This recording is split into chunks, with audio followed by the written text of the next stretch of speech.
रामैया को उसी गांव में खुद का एक खेत होता था। उस खेत में वो फसल उगाता था और उससे आए हुए पैसों से अपना घर चलाता था।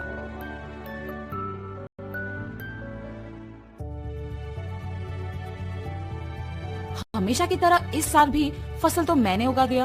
अब गर्मी की मौसम शुरू होने वाली है, जल्द ही तरबूज के बीज डालने पड़ेंगे।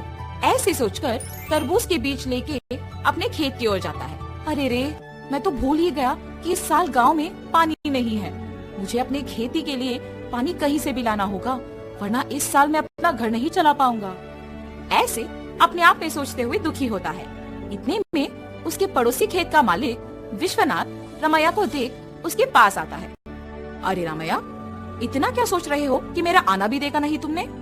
विश्वनाथ, तुम्हें तो पता है कि मैं हर साल चावल की फसल के बाद तरबूज उगाता हूँ, मगर इस साल गांव में पानी ना होने के कारण मैं तरबूज नहीं उगा सकता हूँ। मैं अपना घर कैसे चलाऊंगा? क्या तुम पानी के बारे में इतना सोच रहे हो? उसमें क्या है, इस सारे गांव में सिर्फ मेरे ही खेत में तो मोटर है। मेरे मोटर का उपयोग करके तुम हमेशा की तरह अपने खेत में तरबूज उगाओ। मैं तुम्हारा एहसान कभी नहीं भूल सकता हूँ। ऐसे कहकर उसके खेत में मौजूद मोटर की सहायता से पानी का उपयोग करके तरबूज उगाता है। कुछ ही महीनों में उसके खेत में तरबूज अच्छे उगते थे। बहुत खुश होता है। हर साल से ज्यादा तो इस साल तरबूज उगे हैं, इनको बेचूंगा तो बहुत सारे पैसे मिलेंगे। ऐसे सोचकर सारे तरबूजों को बेचने दुकान जाता है। वहाँ दुकानदार तरबूजों को लेके पैसे देता है। ये सब उसी दुकान के पास मौजूद विश्वनाथ देखता है। रामैया को तरबूज की फसल उगा के बहुत सारे पैसे मिले हैं। मेरे पानी देने की वजह से ही ये उसके लिए मुमकिन हुआ है, इसीलिए आए हुए पैसों में आधा हिस्सा मुझे मिलना चाहिए। इसके बारे में मुझे रामैया से पूछना होगा। रामैया, मेरे पानी देने की वजह से ही तो तुम इतने तरबूजों को उगा सकते हो। हाँ, आपने सच ही कहा है। उस दिन आपने अगर पानी नहीं दिया होता तो आज मेरे हाथों में पैसे नहीं होते। अगर मैं तुम्हें पानी नहीं देता तो तुम्हारे पास आज पैसे नहीं होते ना। मतलब तुम्हारे हाथ में जो पैसे है उसमें आधा हिस्सा मुझे मिलना चाहिए ना। ठीक है जी, आपको सिर्फ इन पैसों में आधा हिस्सा चाहिए ना, लीजिए, आप ही की वजह से तो ये मेरे पास आए हैं। ऐसे खुशी से पैसे देता है। मैंने सोचा कि तुम पैसे नहीं दोगे, लेकिन तुमने मेरा एहसान वाकई चुका दिया। मेरे पूछने पर बिना सोचे तुमने पैसे बस दे दिया। तुम अगर ऐसे ही रहोगे तो तुम्हारी अच्छाई ही तुम्हें नष्ट कर देगी। ऐसे कहकर पैसे लेके वहाँ से चले जाता है। अब मेरे पास कुछ ही पैसे बचे हैं, इनके साथ मुझे कोई व्यापार शुरू करना होगा, मगर कौन सा? ऐसे सोचते रहता है। इतने में ही बगल में उसे एक आदमी कटे हुए तरबूज एक बंडी पे बेचते हुए नजर आता है। प्यास लग रहा है, एक तरबूज का टुकड़ा खाऊंगा। उस तरबूज वाले के पास जाता है और पूछता है, बाबू, एक तरबूज का टुकड़ा मिलेगा? जी हाँ। एक तरबूज का टुकड़ा कितने का है? सिर्फ 5 रुपए है जी। एक तरबूज का टुकड़ा 5 रुपए का है? एक पूरा तरबूज तो बहुत कम पैसों में मिल जाएगा।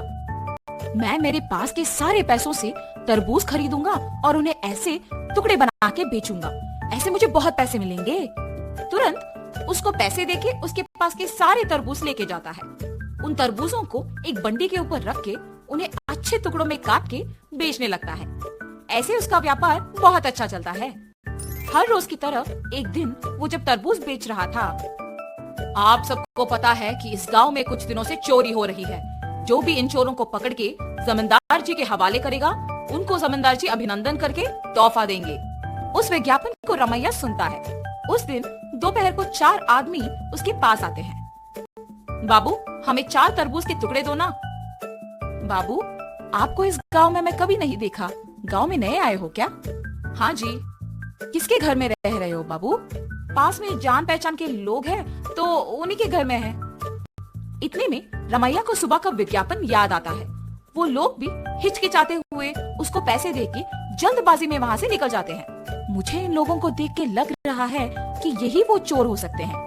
इनका पीछा करूंगा तो सच पता चल जाएगा, मेरा शक भी चला जाएगा। ये फैसला करके उनका पीछा करता है।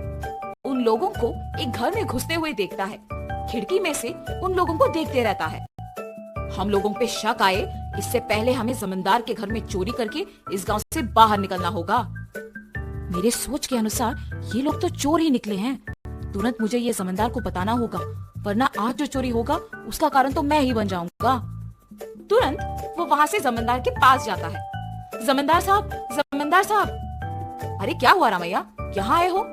इस गांव में हो रही चोरियों के पीछे जो लोग हैं वो मुझे पता है, यही बताने आपके पास आया हूँ मैं।